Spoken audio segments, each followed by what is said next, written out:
இயேசுவின் அன்பை ருசிச்சுட்டா உன்னை யாரும் ஒன்றும் செய்ய முடியாது. உன்னை யாரும் அதை விட்டு பிரிக்கவே முடியாது. அவன் அன்பு ருசிக்காதனாலதான். அல்லேலூயா. எல்லா தெய்வத்தை போல இயேசு ஒரு தெய்வம் கிடையாது. இயேசுதான் தெய்வம் அப்பதான் சொல்லுவேன்.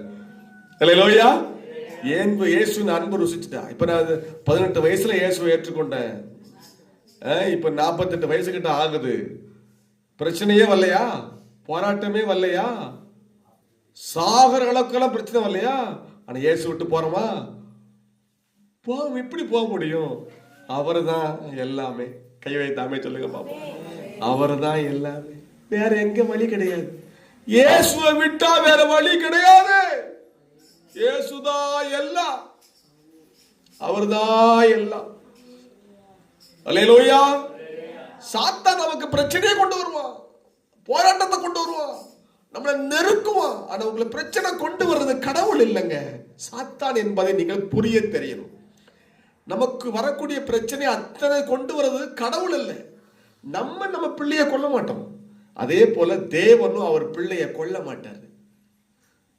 அல்லேலூயா. ஆமா, சாத்தான் தான் நம்மை கொல்லுகிறது. சாத்தானுக்கு நீ இடம் கொடுத்தா உன்னை தற்கொலை செய்ய சொல்லுவான், உன்னை வீட்டை விட்டு ஓட சொல்லுவான், உன்னை கொலை செய்ய சொல்லுவான், உன்னை திருட சொல்லுவான். அல்லேலூயா. உனக்குள்ளே வந்து இயேசு கிறிஸ்து உன்னை விடுதலை ஆக்குகிறார். அல்லேலூயா. ஏசப்பா தாங்க நம்மளை விடுதலை ஆக்குறார். ஏசப்பா தான் நம்மளை விடுதலை ஆக்குறார். இந்த பொல்லாத ஆவியிலிருந்து விடுதலை ஆக்குறார். இயேசுவின் அன்பை நீங்க ருசிச்சிட்டீங்கன்னா ஜெபம் பண்ணாம உங்களால் இருக்கவே முடியாது.